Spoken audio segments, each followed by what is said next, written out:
मिल्कीपुर जो सीट पर विधानसभा उपचुनाव हुआ था उसके नतीजे कल आने हैं, लेकिन उन नतीजों से पहले कहीं ना कहीं समाजवादी पार्टी ने चुनाव आयोग पर अभी से ही निशाना साधना शुरू कर दिया है। कल तो अखिलेश यादव ने एक सफ़ेद चादर, जिसको कफन बताया गया, वो उस पर चुनाव आयोग लिखा और कहीं ना कहीं अपना विरोध जो है वो दर्ज कराया। तो हमारे साथ आज सहारनपुर के ही सीनियर सिटीजन हैं, उनसे यहाँ पर हम बात करने के लिए पहुँचे हैं।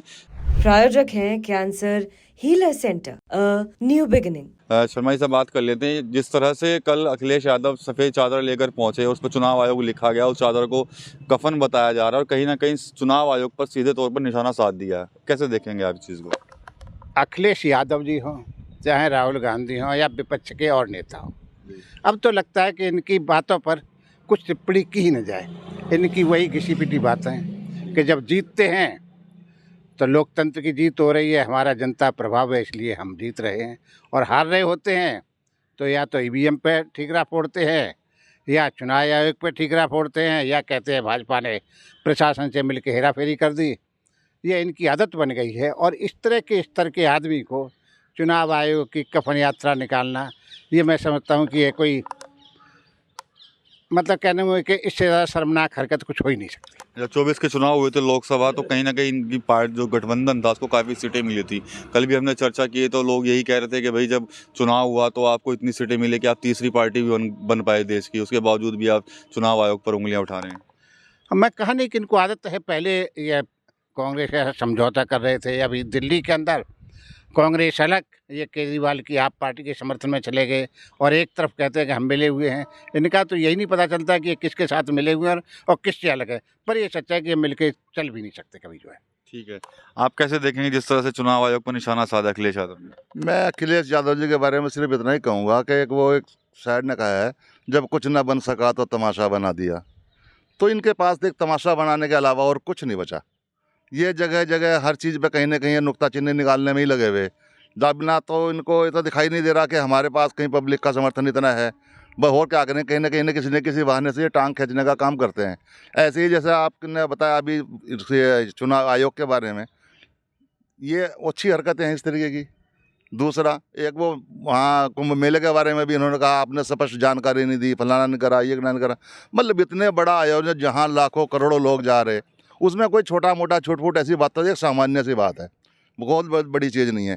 एक अभी हमारे यहाँ वो अमेरिका से जो आए हैं, जो घुसपैठिए थे, तो मैं क्या कहूँ, घुसपैठिए ही थे, जिन्होंने 40 50 लाख रुपया देकर देखो वहाँ घुसपैठ की कमाने के लिए 40-50 लाख रुपया खर्च करके अपने देश में कारोबार नहीं कर सकते थे क्या वो लोग? उसने जो बेड़ियाँ डाली, हथकड़ियाँ डाली, मैं कहता हूँ उन्होंने एक हमारे इन लोगों को एक ऐसा मैसेज दिया है, शर्मनाक मैसेज दिया है कि तुम ऐसी हरकतें करोगे तुम्हारे साथ से स्वभाव हो यही होगा। और कहीं ना कहीं उन्होंने हमारे देश को भी एक सबक दिया कि तुम्हारे यहाँ भी जिस तरह के घुसपैठिए हैं, जिनका हमारी ही विधि ये ताकतें जो दूसरी हैं उनका समर्थन कर रही, तो मैं कहता हूँ इनके साथ भी एक ऐसा ही होना चाहिए, उनको भी ऐसे ही छोड़ देना चाहिए। इनके ऊपर कोई भरोसा नहीं करता। ये तो हमारे हिंदुस्तानियों का, मैं कहूँ हिंदुस्तान के ही खिलाफ उल्टे सीधे बयान देते हैं, ये अच्छी बात नहीं है। ठीक है, चुनाव आयोग पर नतीजे आने से पहले निशाना साध दिया अखिलेश यादव ने। कल आने हैं नतीजे, तो कैसे देखते हैं आप उनको? चुनाव आयोग ये जो अखिलेश यादव ने उनके ऊपर निशाना साधा है, तो ये ओपोजिशन में है, तो इनका तो काम तो है कोई ना कोई गलती निकालना। ये बिल्कुल गलत, उसका नाम क्या जो है चुनाव आयोग के ऊपर ब्लेम लगा रहे हैं जी। क्या लगता है आपको, ब्लेम लगाने हैं कुछ? अच्छा, चलिए, आप क्या कहेंगे? देखिए जी, उनकी सर्वाइवल अपनी वो देखते हैं कि हमारी अब खतरे में पड़ गई है, तो वो इस तरह की हरकतें करते हैं। वही स्टेटमेंट जाकर दूसरी जगह वो उल्टी देते हैं। इनकी तो जो आपने जिनका नाम लिया, वो लोग तो ऐसे लोग हैं, और भी हैं, कि उन्होंने एक जगह तो कहना है कि ये बहुत अच्छा हो रहा है, जो उनके फेवर में जाता है, उसी बात को फिर कंट्राडिक्ट करते हैं, एक दूसरे की जड़ें भी काटते हैं। तो ये इनकी नेचर है, पॉलिटिक्स हमारे देश की ऐसी हो चुकी है। ये हमारे देश के लिए अच्छा तो नहीं है, लेकिन इनके स्वभाव है, स्वभाव में तो कुछ नहीं कर सकते जी।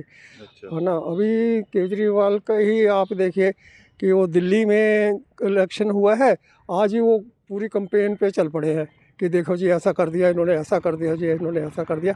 आज ही ग्राउंड बना रहे हैं अपनी कि भाई अगर हमारी दूसरी पार्टी जीतती है और आप नहीं आती है, तो उस हालत में हम ग्राउंड पब्लिक को ये बता दें कि ये तो भाई सारा गलत काम किया है इन्होंने, इसलिए जीत गए। मतलब जैसे दिल्ली में बना रहे हैं वैसे यूपी में बनाने लगे हैं अखिलेश यादव भी। हाँ, तो ये भी तो इसी तरह की कोशिश है, उनका प्रयास तो इसी तरह का है, क्योंकि अपनी बात पे ही नहीं टिकते। जो पहले कुंभ मेले में गए कि यहाँ वीआईपी कल्चर होना चाहिए, जब पता लगे दुनिया को कि वीआईपी आए हैं, इनकी अपनी स्टेटमेंट है। और उसके बाद थोड़े दिन कहे नहीं जी नहीं, ये ऐसी स्टेटमेंट, ये ना वीआईपी कल्चर बिल्कुल बंद कर देना चाहिए। जब ठीक है, अब पहले से ही हार नजर आ रही है क्या अब इन लोगों को? हाँ बिल्कुल नज़र आ रही है, इसमें कोई दो राय नहीं है। जी। और कुंभ की बात चली, जी। वहाँ भी मैं यही कहना चाहूँगा कि जहाँ 45 दिन का विश्व का सबसे बड़ा मेला, जिसमें 45 करोड़ श्रद्धालुओं के स्नान करने की संभावना है, ये सत्य है कि जिस परिवार का एक भी व्यक्ति जाता है जी। उसको दुख होता है और अपार दुख होता है। लेकिन दूसरा सत्य ये भी है कि इस तरह की घटनाएं तो समाज में वैसे भी होती रहती हैं, रोड पर एक्सीडेंट भी होते हैं। अभी बागपत में एक जैनियों का कार्यक्रम था, उसमें भी कैजुअलिटीज़ हुई। अभी पीछे एक महाराज जी का सत्संग कार्यक्रम था, उसमें भी हुई। तो 45 करोड़ की पब्लिक में 45 दिन तक चलने वाले आयोजन में हम मानते हैं कि नहीं होना चाहिए, पर इन दुर्घटनाओं को ये कहें कि बिल्कुल फुल प्रूफ हो जाए हिंदुस्तान या दुनिया, वो कभी संभव न हुआ है न होगा। और जितने भी कुंभ हुए हैं उसमें कहीं ना कहीं कुछ न कुछ घटनाएं होती रहती हैं। इवन मक्का मदीना में भी हमेशा ही घटनाएं होती रहती हैं। उस पे इनके द्वारा इतना बवाल मचाना, या जिस भाषा का ये प्रयोग करते हैं, कुछ ये भी कह सकते हैं, जैसे कांग्रेस कश्मीर में जब भी घटना होती तो कहती थी सुरक्षा व्यवस्था और कड़ी की जा रही है। तो इस तरह की बात कहें कि भाई वहाँ की सुरक्षा व्यवस्था और अच्छी करो, सफाई व्यवस्था और अच्छी करो, तो अच्छे लगे। लेकिन ये तो कमी निकालना और ढूंढना, ये इनकी आदत बन गई है। वही अभी जो अमेरिका से आए हैं उनके बारे में भी यही है कि विपक्ष इतना बोल रहा है, जबकि जयशंकर प्रसाद ने कल कह दिया कि भाई ये तो 2012 से उनका नियम है, उसके तहत कार्रवाई हो रही है। और मेरा कहना ये है और हमारा सोचना ये है कि ये लोग इस गलत तरीके से विदेश जाते ही क्यों हैं। कोई चोरी करे फिर कहे मुझे क्यों पकड़ा गया या हथकड़ी क्यों लगाई गई, तो तरीका ही गलत है। और ये जो विपक्ष है ना, एक्चुअली उनके पक्ष में नहीं बोल रहा। ये तो जो घुसपैठिए बांग्लादेशी और म्यांमार के हिंदुस्तान में रह रहे हैं, उनका डिफेंस ग्राउंड पहले ही तैयार कर रहे हैं कि भाई आप उनके साथ ऐसा मत करना। कांग्रेस तो आज भी प्रदर्शन कर रही है इस मामले को लेकर, अमेरिका वाले मामले मैं को। कहना वो इनके पक्ष में प्रदर्शन नहीं कर रही, वो तो जो बांग्लादेशी और म्यांमार के घुसपैठिए रह रहे हैं, सॉरी, उनके पक्ष में ग्राउंड बना रही है कि उनके साथ ऐसा मत करना। और मैं कहता हूँ हिंदुस्तान की सरकार को जिंगले भी बांग्लादेश और म्यांमार के अवैध घुसपैठिए उनको हथकड़ी डाल के वहीं भेज देना चाहिए। ठीक है, जो शर्मा जी ने कहा है कि वे जो अमेरिका वाला मामला चल रहा है उसको आप कैसे देखते हैं? तो कहने हैं कि जो यहाँ घुसपैठी है उनको भी बाहर निकाल देना चाहिए। बिल्कुल निकाल देना चाहिए, उनके साथ भी वैसा ही होना चाहिए जैसा अमेरिका ने करके भेजा है, क्योंकि गैर कानूनी तरीके से आए हैं, कोई लीगली तो आए नहीं। अब जो पार्टियां हैं वो कहीं ना कहीं माहौल बना रही हैं अपना।